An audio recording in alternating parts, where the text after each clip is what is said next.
Okay. Here we go.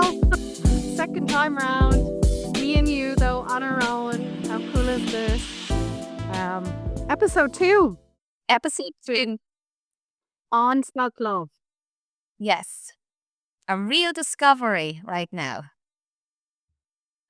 Do you know? I think if I was to sit back and do a pulse check, I feel this is what's really coming up for a lot of people.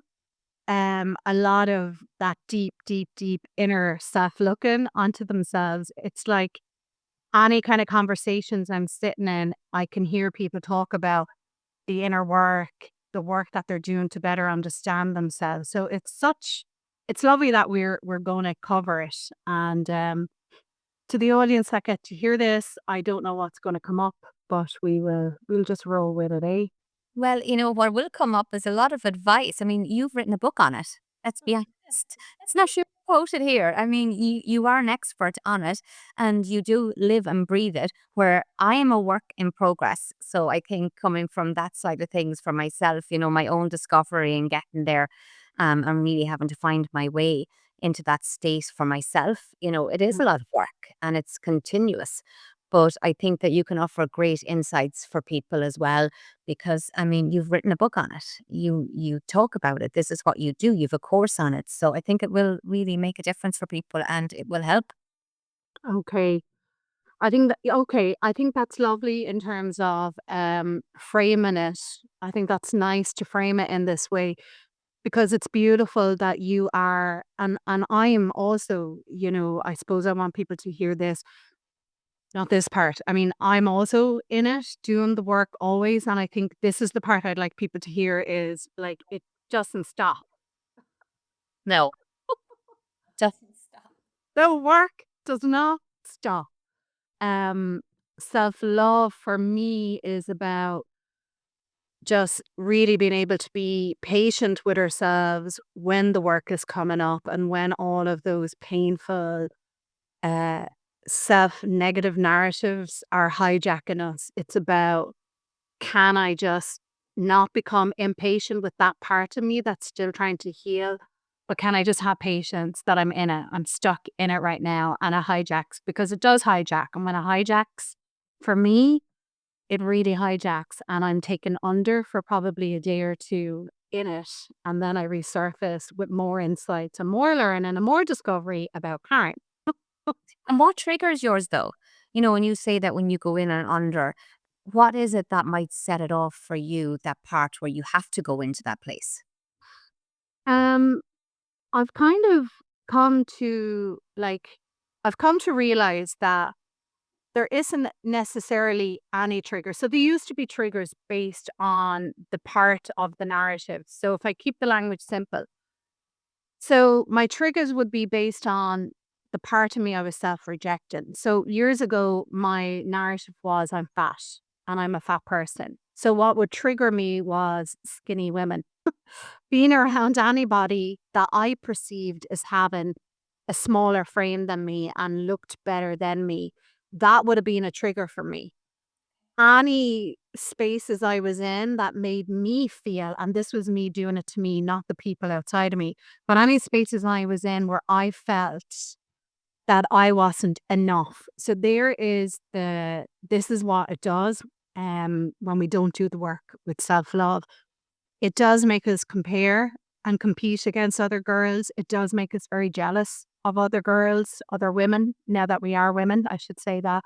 But I'm using the language in case, a lovely teenager falls upon this. Um, it does because that's what's after happening to us. So for me, it's years and years and years ago, centuries ago, women were the ones who minded each other in the communities. Women were the one that when one woman was going through her bleed, they would go into a red tent, it's called, and they would hold the psyche and the emotional body of a woman having to process during a bleed because right before your bleed, so much comes up in you. And there's so many lenses onto that, but so much comes up in a woman, in her psyche. And that is our most vulnerable, can be our most vulnerable time for a lot of women, is just right up before the body has a bleed, because a bleed is a detox. So it's a cleanse. So centuries ago, women were there for each other and adored on each other. And then we have the whole, as we know, through evolution of communities and societies, there was the concept of women were witches, and women were oppressed and shamed and repressed. And then women were competed and compared. Where do we see this in modern society? You see it in the industry of models and beauty. So women now are being told beauty is X, Y, and Z. So if you're a person who can't financially afford X, Y, and Z to feed that concept of I need to look like this in order to be accepted by society as beautiful, then you're absolutely going to walk around in this world feeling you don't belong to the concept of beauty, and you're outside of that, and you are going to hate anyone who's inside of that bracket who can afford the products or the procedures that give them that X, Y, and Z for beauty. So women, unfortunately, have ended up being through, and I would blame it on societal structure and women and frames in society. Women have then been, pitched against each other, competed against each other, compared against each other. And I feel, if I was to jump up into the lens of spiritual energy, I believe that that's um, uh, an intentional agenda, because they don't want women coming together, because women are absolutely powerful when we are together. And why are we? Because we need to be. We were designed to be, because we can take something out of this world that's energy and we can manifest it as actual life inside of our body. And we are so super powerful in our intuition, in our attunement. And when we have access to all of that in us, and that's what self love does for women, it takes us back into ourselves in the most powerful way, whereby we can distinguish what's actually our own process and what's the process of the world out there. And we're not hijacked by the process of out there. We understand, actually, no, this is mine. And when we learn what's mine, we become super intuitive, the rooms around us and the people in our world, because that's our natural gift. That is the gift of women. So for women listening, that's the real gift of us, because you have a physical womb, a hara energy center called the hara. So self-love in the life of a woman gets women back to that place of reclamation of their self-agency, their self-power, their self-authority, which then feeds their self-belief, their self-worth, their self-confidence, their self-trust. And when you have all of that, of course, you can be in this world and nothing outside of you is going to command you. You're not going to walk around, as that saying would say, there's a God shaped hole in you that only God can fill. So a lot of people don't understand that statement. And a God shaped hole in us that only God can fill is actually, we are that divine energy. So it really means connection to self can only satisfy that vacant space inside of us that we get distracted Yeah. by the material world. Um, Yeah. And I think, you're really onto that there, because in reality, that's exactly what it is. Like having to do that work and really connect with yourself. And, you know, I mean, when you talk about your menstrual cycle, I would find that's my biggest time when I would turn on myself, just before, that would happen. That's when I would kind of sometimes go to that place of, oh, you're not enough, you're not good enough, and I'd look at my reflection and I'd get a bit of a fright at times. And it's usually around that time of my period when my hormones are fluctuating and when I feel my most vulnerable within myself. And then once that passes, I'm back to that part of myself where I see myself in a new light and I see myself as a new vision. But it's becoming less and less like that because, we spoke about this last Christmas. I remember being on the phone to you and really having to face parts of myself and really having to go and do the deep work. What is it about me that, I need to look at? What part of myself am I rejecting within myself? And, really having to go and recognize what I valued about myself and finding value in myself, and instead of turning on myself, when things get tough or when things aren't always perfect. And and really finding meaning in who I was as opposed to whatever way I looked. And, I've never seen myself as the most beautiful person in the room, but I've never seen myself as ugly either. I've always thought, I'm an attractive person. And, I've always felt attractive by my husband and all of that. So there's never been that part of myself, but I wanted to see beyond that because attraction is very different than looks. And I think for me, attraction is energy. It's a sparkle that somebody gives off. It's all of those qualities. I mean, I'm drawn to people that have a way about them, a personality. And I find, that would be beautiful, not something that might just look manicured as such. So yeah, I wanted to find that part of myself, that energy that I saw in others and really connect with that in myself. And that was the work I had to do. But it is a work in progress, and it is a part of myself that go deep and find parts of me that I liked that weren't it wasn't about looking at my reflection in the mirror because, looks are, if you want to go from that perspective, that's fleeting. Youth is fleeting. So it's all of those other parts that we can bring with us that make us who we are. But having to do that work and having to look at myself was difficult, going deep. But the deeper I went, as you know, I mean, a lot came up for me. And Karen, we have the luxury of being able to communicate with each other because, as you say, when women stand together and when women hold each other up, a lot of amazing things can happen. So I'm so blessed I can just pick up the phone to you and we can vent. And usually we're in parallel. Whatever's going on, but one is going on similarly with the other. It might be slightly different, but there is similarities in our stories and our journeys. But I have found that having a friend, having somebody, another woman to connect with on whatever we're processing, there is power in it. And that's why, when women come together and when they help each other, it really is, it's amazing what can heal and what can come out of it. But also when you're going on this journey, it's amazing what can come to the surface. And that can be tough too, because then you've got decisions to make in your life, in your personal life. As you know, I had to make some decisions around, acquaintances and different people. And, it wasn't their fault. It wasn't anything around that, but it was me seeing myself in a new light and what I would, my own boundaries and what I would accept and what I wouldn't accept in my life. And that's where that growth comes from as well. When you do the work is when you see that part of yourself. And it's not always easy because it's easier to hide behind, the veil. Yeah. And people don't have access to that part within us, which is the story we tell ourselves inside about ourselves. People don't have that and access to that, not unless, we feel safe to let them in. And this is why connection with females is so sacred and so important because, like, right now, I'm in this beautiful course where I'm training as what we call a medicine woman. And I don't mean plant medicine. It's kind of a remembrance training done through elements of shamanic and other incredible modalities. But like what happens is like we sit in a round circle in a tent and there's a lot of sharing. And you can call it for those who aren't comfortable in unveiling themselves in their naked truth. So there's the dialogue which becomes like a naked truth where you really share. And when you begin to share, what I've really noticed is, it's okay. We all come into the sharing circle, kind of scripted in what we feel we want to say. We're driving there. We're like, oh, I think I will talk about this at the weekend.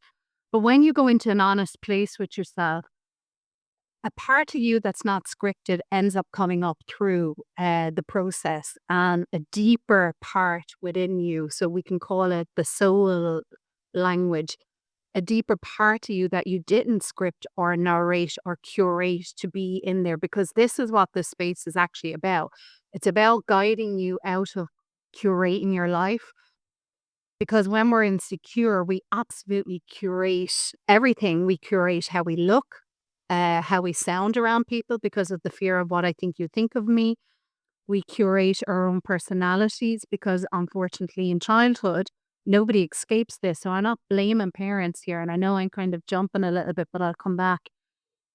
I'm not blaming parents, but family, the container of family is the primary for all of us to learn our dynamics and our attachment style. Like it's impossible not to learn who do we be in relationship to other people.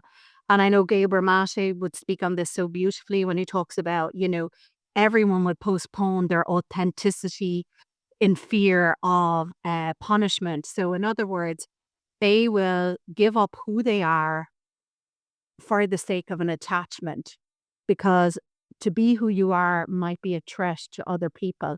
And women, when we don't heal, women are an absolute threat to other women, because we know this when we go on night out. And I remember being in my 20s doing this. Men don't check women out the way we bloody fucking check them out. We are so, we scan women from head to toe. We are unbelievable in the detailing of other women, and we scan them. And I did that. I was so guilty of doing that. And I would never, like, obviously say it to people, but I would absolutely stand in a bar, in a nightclub, and I would scan another feminine when she came in, and I would look at what she was wearing, and I would look at how she looked. And there was that inner critic coming up in the background, oh, look at her hair. Her hair is beautiful. Oh, she's got a flat stomach. And then I would feel my own belly like swelling in that moment. And so, what you spoke about, there's the lens. I'm now like the scientist in the lab, and I have myself under the telescope. And all I'm doing is negatively focusing on Karen. And what you said that you do now, which is beautiful, you do now, which I'd love people to understand, the medicine for self hate is self love, is, you know, instead of being the scientist just staring down the microscope, only examining and torturing the self under the microscope, it's standing back and lifting her head up and casting her eyes out more and saying things to herself. But what if? What if I am? And I remember when I believed I was fat, because my poor brothers, it was how they would torture me by saying you're fat. And I believed it. But I remember years later speaking to my eldest brother, and he was like, I never saw you as fat. I just treated you like one of the lads because you would call us names. And he said, like, you were very beautiful. And in that moment, I was so blown away by how I had attached myself to a story about myself. And I believed, because I believed I was fat and I saw myself as fat, I believed the whole world saw me in that way as well. And I realized for 15 years of just believing I was fat, I never once even considered the possibility that maybe I'm attractive. Not once. Because I was so consumed with being the scientist with myself under the telescope, I never looked up and stepped back and go, well, maybe I'm not. Maybe someone else doesn't see me this way. And that's the piece, I guess, an invitation off of that right now would be like, what story owns you? What is the story that keeps you disempowered and a hostage? What is that story that just runs the show, that causes havoc in your life? That's an important question, really, for everyone. Absolutely. And it does hold you hostage. 100%. I mean, I remember a few years ago, when I broke my nose, I was pregnant, at that time, and I was in the playground with my older son, and we were playing on those machinery things, those like the exercise machines. Yeah. And, he was only going on 5, and he was holding it at the time. And for some reason, I let it go. I don't know why. I'm expecting his little strength to hold it, and instead it was one of those pull back, and it obviously he let it go because he couldn't hold it, and it flung back, and it broke my nose. Now, look would have it, which was really interesting that day. I was leaving the house, even though it was the eve of New Year's Eve. It was kind of that sunshine, that kind of sun that even in the winter, the winter sun. And I grabbed the pair of sunglasses on the way out, which I thought they were black sunglasses, and I put them on me. And it turned out they were safety glasses, my husband's safety glasses when he was in work. And look, because I had those glasses on, I would have lost my eye. So I had to go to the ear, nose, and throat clinic. And they said, oh, the impact was so strong. I have a scar just above just in the corner of my eye. And thankfully, the safety glasses prevented me losing my eye with the impact. But it broke my nose. And I remember going to the hospital, and they had said to me, you would have lost your eye. And I was thinking, I wasn't obviously supposed to lose my eye because I grabbed the safety glasses instead. It was just lucky that those were there. But as I was sitting in the room, the woman said to me, we can break your nose again, and we fix it. And I was pregnant, so I was thinking, oh God, no, the baby. When you're pregnant, you feel vulnerable.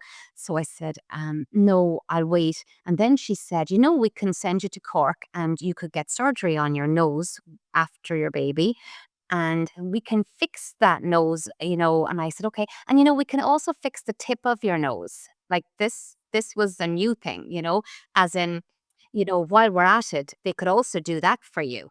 And I was looking at her going, I don't even think I'll bother with the surgery. I mean, I can breathe, and I think I'm going to keep my nose just as I am. And I went home and I said to my husband, Stephen, and I said, yeah, they talked about I could go and get surgery on my nose and they would fix it. And they also said that they could make my nose smaller, the tip of end of my nose. And he's looking at me and he goes, what did you say? And I said, God, I don't even think I'd go through with the surgery. I think I'll just leave my nose as it is. And he's, thank God, he said, I love your nose and I think it's perfect as it is. And I wouldn't change any of it. But it was interesting. She almost had me thinking a part of me that I accept and a part that I like. But in that moment, I was left on the drive home going, oh God, I never looked at my nose that way. I know it was never perfect, but it's my nose and I like it. I like it even in all its flaws. I know I have a bump on it. I know I have all of those things and I don't really care because I can breathe. But then I'm on the way home looking in the mirror every now and then going, Jesus. And then in pictures going, gee, I never actually looked at it like that. Now I'm looking at myself through a whole new lens, a different person's perspective. And I really struggled, not struggled like, I mean, Jesus, I mean, for months, it definitely wasn't a struggle, but every few weeks I would go, should I consider it? Will I consider it? And then the more I thought about it, going, what am I even doing here? How am I letting somebody else's idea of what my nose should look like and how I should look drive my go for a surgery that I don't need? I don't care if my nose is broken. My nose is still broken. It's Mm. slightly, off balance, but it's me. And I actually love my nose. I love that it's kind of not perfect. I wouldn't like a nose job. I can afford it. I could go now, yes, and go and get that nose job, no problem. But why would I put myself through it when I don't need it? I don't want it. But it is how in society, how we have an idea, a vision. And even in that moment, that nose person, that doc, Mhm. it wasn't about me getting my nose broken part fixed. It was about let's make your nose perfect in the vision that I have for what would be perfect. So Okay. that's the other side. So we're up against that even in situations like that. So it is yeah. So Yeah. And what that is, self-love is an inner state. It's your inner state in terms of how you are in your relationship with yourself. And for people who were, let's say someone else was to listen to somebody say, oh, we can do a nose job on you and make it look perfect. And then they go off and they look at their nose through the lens of that, cosmetic person. And they begin to notice, we'll say, what's not right with their nose. Really, through the language of self love, what I would be saying to that is when you have self love, you have self agency. In other words, you have power, assent, and anchoring into your own selfhood, your own self agency. That you like and I'm not talking about you like how you look, it's got nothing to do with that, but you like the sense of who you are internally, so deep internally that those external factors are not, they don't own you. You're not controlled and your power isn't given away to another person based off of what they say. You know, like you're not giving your looks over to what a person is saying. You have a sense of comfort in your own physicality, in your emotional sense of self, in your mental sense of self. So you're happy. You're able to hear what someone says. You don't take it on as truth. You hear it for what it is coming out of them, but you don't take it into yourself. Whereas when we don't have self-love, we absolutely take it into ourselves. We become very confused. We overthink. We don't know what to do. We might ring about 10 of our fucking friends just to figure out a decision for our own selves. That is a real indicator that your relationship with yourself needs to be solidified. I really met the moment of not loving Karen, which was so painful, was being in a relationship for 14 years and stuff was happening in our lives that would cause stress in a relationship. Absolutely. My little mindset being a therapist was okay, it's an opportunity for us to rediscover a new way to negate stress as a couple and come out of this stronger and more unified. His way to cope in it was to absolutely run into the arms of another woman and bury his head in her. That sounds dirty. Sorry. Bury his head in her. Okay, we'll go with that. But yeah, absolutely hide himself in her. And I had just flown out to Coraleco and my daughter was with me and she went back after a week with my best friend and her child. My friend took my daughter back. And me and him had literally just booked in. We just booked into this adult only resort surrounded by beauty. It was a gorgeous resort. I mean, it couldn't amplify romance anymore if it tried. Like it was twinkly lights, little dainty little lanterns, private little sunbeds with a little jacuzzi beside the sunbed. So it really invoked every couple to be in love with each other. And I'm sitting there with my bikini on and my sarong wrapped around my waist. And it's day one. And he literally looks at me and he says, I can't do this. I can't be with you anymore. And the pain of that, like I felt the betrayal I felt and the violation because I'm here and I'm practically naked and I'm here thinking this man absolutely loves me and I'm now discovering like he doesn't and he doesn't want this. And the next, like I walked away and then I came back, and I sat in what would be the breakfast area and I just watched. I had big sunglasses on me, a big sun hat, trying to hide, and tears dropping into my coffee, stirring my coffee, just like contemplating, like, why me? Like, why would this be happening? And in that moment, all I heard inside of me was, you only know love of self through another person. You've never known love of self outside of a relationship. And I was very struck by that aha energy in me. And I was like, Jesus, tonight, I actually have never known, I don't know how to love Karen. I don't even know who Karen is. So there's the next question. How are we expected to love somebody if we don't even know them? And I realized in that moment, and we ended up separating. And as you know, Angela, it was such a painful separation because there was such betrayal in it.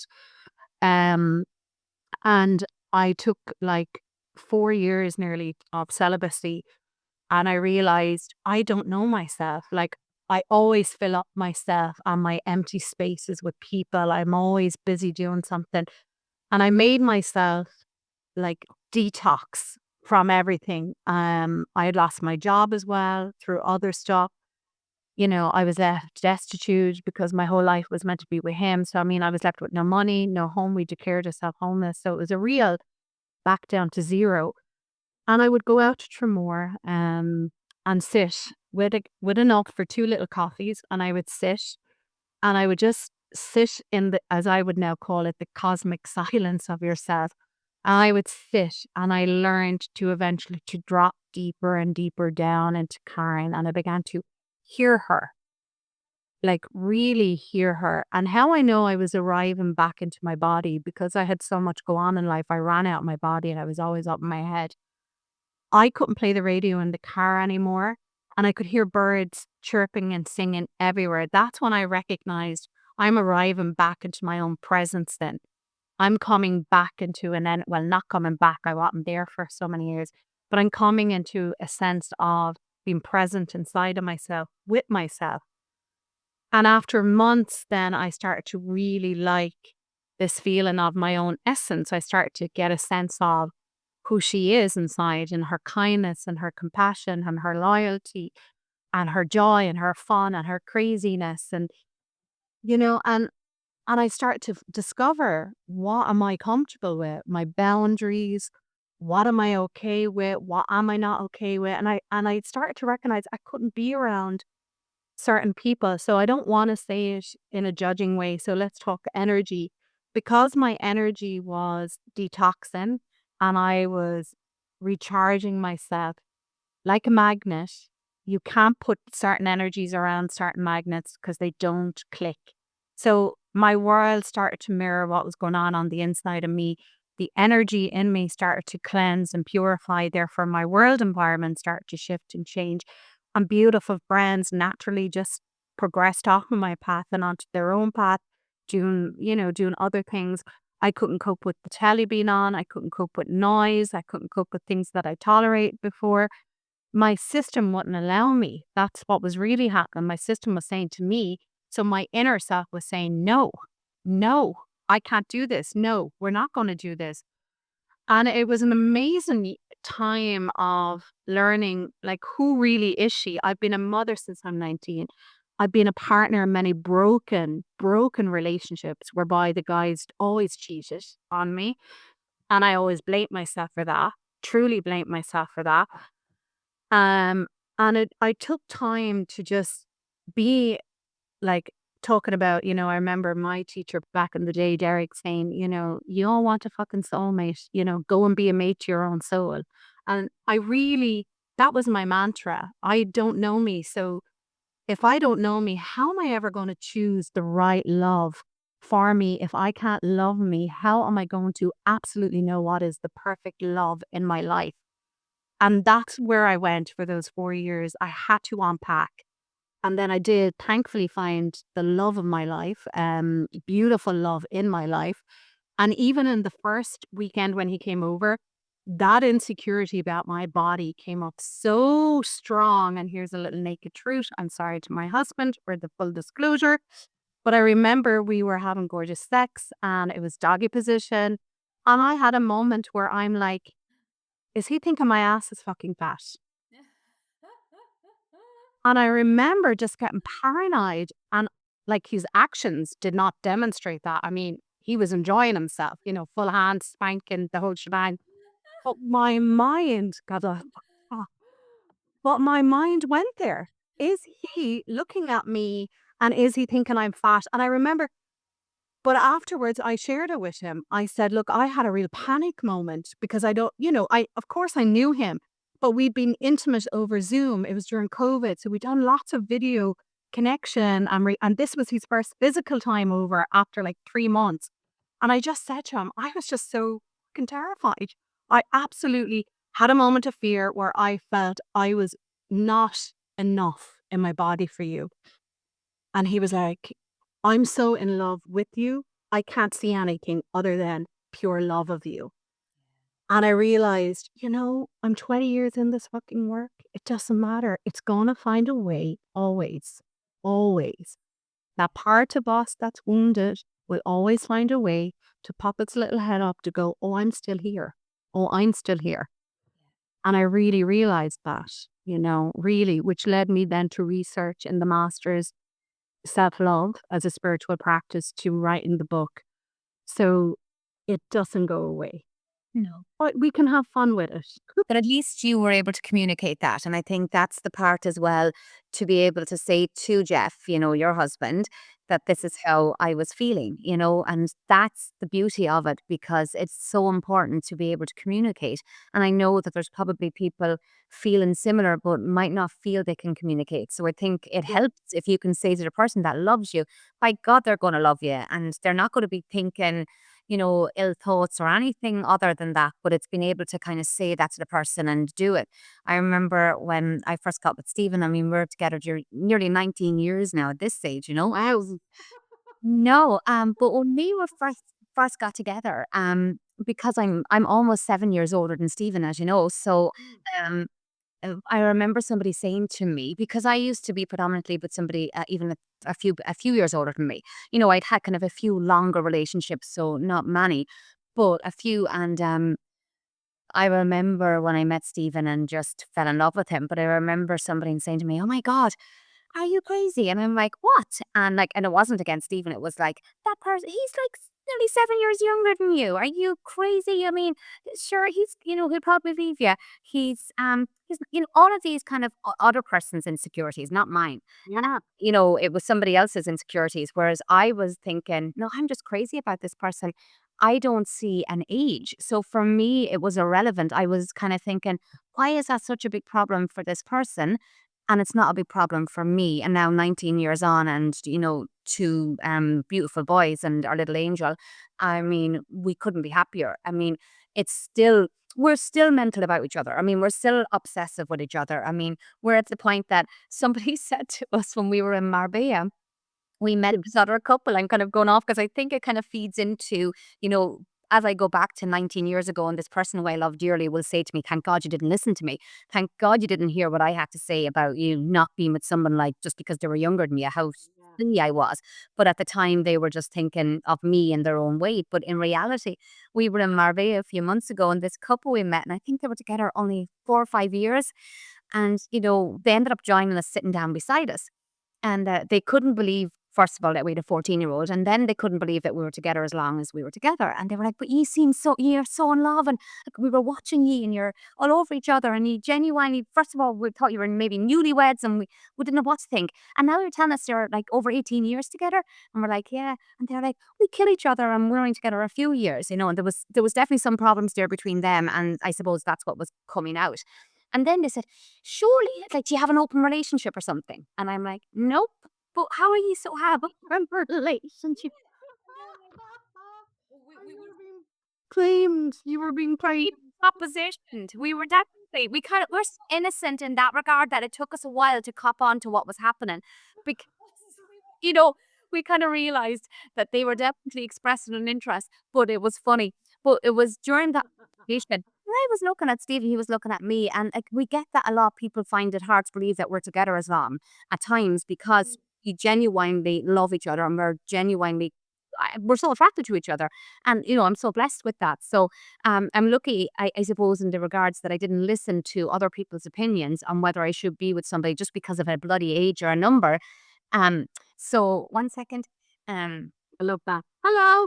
I'm gonna have to edit now, darling. But 1 minute, okay?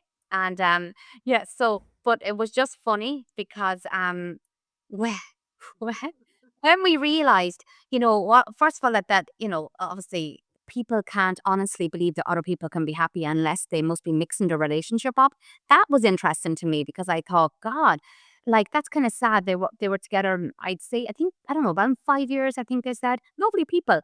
But I was wondering, I was going, if you're already thinking like that, what's it going to be like for your future? And I felt sad for them. I didn't judge it. I just felt sad for them because I was thinking, God, like, I'm so grateful that, when I'm with Stephen, that we are so crazy about each other and that we do love each other so much and that we genuinely love each other's company. And, we can't get enough of each other at times because, life gets in the way and it's nice when you can have that space together. But it was just the other person's opinion that you can't be that in love unless there's something contaminating it or something coming in between it. And that was interesting to me, that was their view of the world or a view of a healthy relationship, that it couldn't possibly be love. It couldn't possibly be a healthy relationship. You couldn't possibly be that in love with your partner. I mean, Stephen kept saying, "No, no, we definitely don't have an open relationship." And then the more we said it, the more we realized they looked very disappointed. And then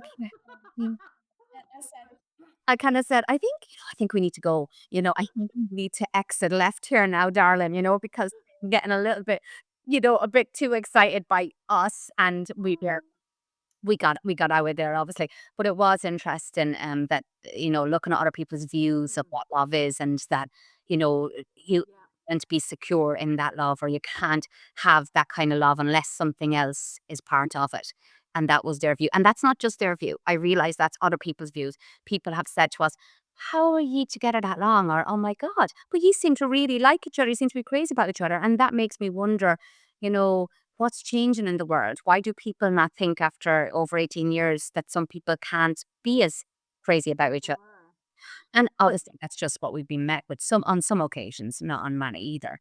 Well, if I grab that and frame that in another way, like, so to me, like, and I've recognized this in a big way, self love brings in this incredible expansion inside of yourself. Like, you are so safe in your own selfhood. Nothing is a threat to you because you know you, like, you know you, but you're also unshackled by we'll say, the societal agendas. You're unshackled. You don't have this. inner desire to look like, be like, do what others are doing. And I recognized that in my life, that I became very fearless in how I began to live when I was really, really working with the agency of self love.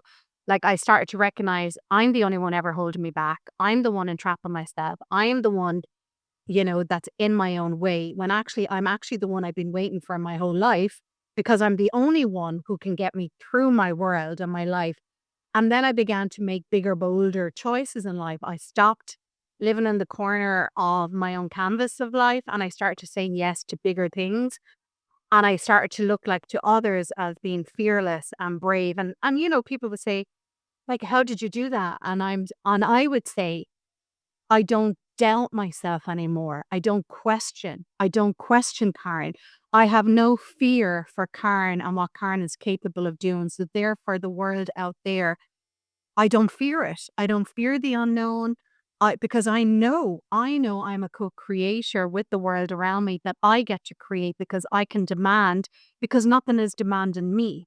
So there is the very strong language of self-love. So when you don't do this inner work and you don't work with self-love, you don't have safety inside of yourself. That is definitely the truth. So if you're in a marriage or a coupling and neither one of you are fully doing the work, then all of your stuff, that is your woundedness, is absolutely going to be what's being fed into the relationship.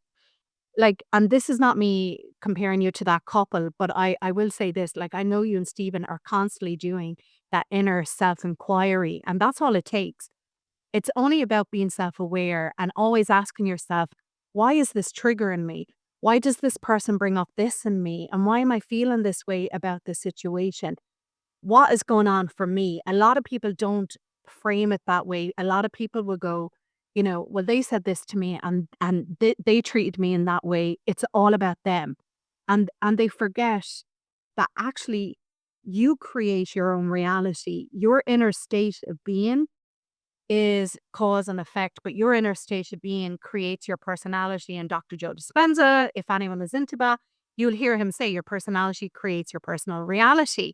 So if you're in a state of being and you're not in harmony with who it is that you are, you're not your own friend and you don't like them. Think of somebody that you don't like in your life and you don't like being around them. So how can you have a harmonious, like, fun fucking life if you don't know who you are and you don't like your own company? Like, the work has to be with self, guys. Like, honestly, like, and when we don't heal ourselves and we don't work on that, we know that saying, hurt people will hurt people. We do project our stuff onto other people. So we're even robbing ourselves of knowing what it's like to be in this world in a free, liberated way. And I can only say, and it's not that I'm perfect. I'm far from fucking perfect. Oh my God. But I am capable when my shit comes up and devours me. I am capable of coming out of it objectively and being the objective observer of my pain and looking at my pain and going, okay, okay. As my husband would say, I'm insecure today. That's okay. It's not who I am. And I love me. And he always says, do that, flatten the wave. And I go, yeah. And I love that. I love that you're telling me to do that, because, yeah, I forget I'm in the wave.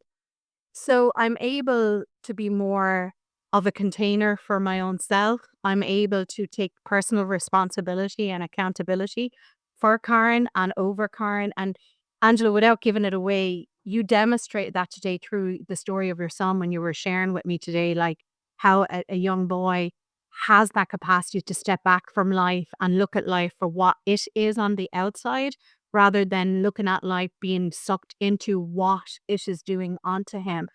And like, for 14-year-old to have that self mastery skill at 14, like, he will never be the bully. He will never hurt another human being. He will never be insensitive. He will never lack empathy. He will have so much compassion for the world around him. He will make people in his world be and feel better because he moved in those spaces. And that's why it's so important that we do work with self love. We have a responsibility to be in service to each other. And truly not hurt each other and not bring each other down and uplift each other, because there's no competition. There's no lack out there. Lack mentality comes from a lack of self-love. Yeah. And I'm being honest. Absolutely. And I agree with all of that. I mean, the power when you like yourself more, and even the presence that you give off to other people, they feel it, they connect with it. And then it offers a real, a true amount of healing for so many other people when you're comfortable in your own skin and when you like yourself. And when you've done that work, then even sitting in the space with a person that needs to do it makes a Mm. massive difference to them. It really does. And there's a lot of learning in it. I mean, I'm a work in progress. I will always say, in terms of my own journey, I'm far from perfect. And what perfect is, I have no idea of. But I do know that um I don't go out anymore and I don't measure myself. I used to do that. I'm not doing it anymore. I measure myself against myself more than anybody else. So my own measurement is with me. It's not in comparison to somebody else. I'll compare myself to myself. But then I get to that point where I go, God, I can only do me and I can only work on me. And this is enough right now. This is where, and this is all I've got. But, I'm doing good. I'm unique in the world. As you've said, there's only one of us. There can only be one of us. So there's a great freedom in that. And when you kind of sit with it and realize that there will only ever be one Angela or one Karen or whatever, there's a beauty in that. I mean, you're unique, you're a gift in the world. And when you realize that and really trust yourself and kind of like yourself, and at least attempt to, you don't compare yourself as much. You don't feel it. You don't feel it as deeply. Well, I know I don't. And I like who I am now. I don't mind. I mean, 10 years ago when I would have been younger and wouldn't have, flaws, if you call them flaws or physical stuff, I mean, I didn't like myself as much. Now, I mean, I only start wearing shorts lately. And, I didn't wear them 10 years ago. And now I'm like, I'm liking myself more. I'm like, I'll wear whatever the fuck I want. I will No, like, you will look back at the pictures of it, like even that in itself. Like, I know I've looked back on pictures of myself and I was like, why did I give myself such a hard time back then? I was actually okay. oh, they're gorgeous. It's still there. But I want to say something there because you've kind of hit something that's so sacred, and it brought up a lot of love in my heart. So number one, what's really coming up for me is the recognition of ancestral lineage.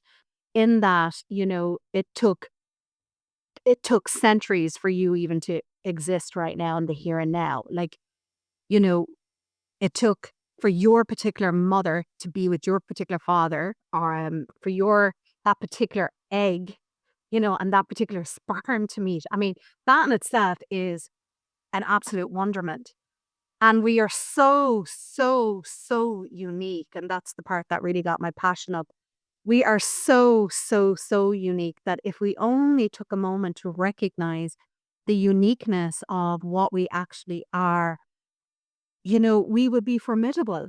We would absolutely, because we're never meant to know ourselves, number one, because we are the mystery in action. We are the divine, we are God, whatever lens we want to put on it. But like right now in my body, as I sit with you, I'm aware that I'm on a planet that's moving through space. There is a sun up there feeding life to this planet.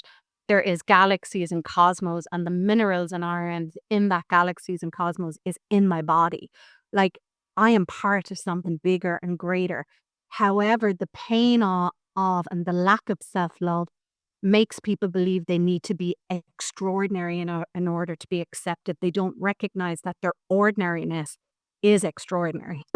And I'm guilty of that. I would have chased down the need of extraordinary energy because I was never seen. So self-love is a medicine. And for me, what I would say last in it for me, if it was my closing statement to somebody, I would say to somebody, self-love for me is the only way you're going to get freedom while you're alive on this planet. It's the only way to uninhibit yourself and free your soul from the fears that you believe exist in this world, that this world is truly a beautiful and loving world and environment and planet. And our gift of being alive is so sacred and it's fleeting. And it will hurt if we don't befriend ourselves and we don't find a way to love ourselves. And when we do, it's a fucking wonderment and it's a real sense of being a gift, truly. I love that. And I think, you hit the nail on the head. I mean, our time is so fleeting. Absolutely. And I think it is. There's such a freedom in that when we recognize it, you know. And I suppose my closing statement would be kind of similar in the fact that I came to that part of myself when I realized, I'm not going to be here forever. I have faced so much loss. So I've had the people there 1 minute and then it's like they're gone the next, and I realize how precious life is. And the reality of that is, by God, I don't want to spend it not liking myself.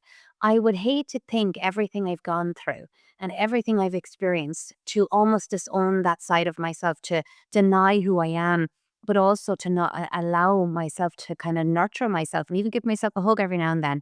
We don't do that enough for ourselves, and like really wrap my arms around and I give myself a hug and I kind of remind myself that, you know, you're a precious being just like everybody else. You have so much to give in this world, and you've a right to happiness and joy, and just to really sit with that, and to be okay in that space. But also, um yeah, because we're not here forever, and I would hate to think I'd get to the finish line, if I live till old age or whatever that be, and I look back and I go, you spent it worrying about stuff that doesn't even matter.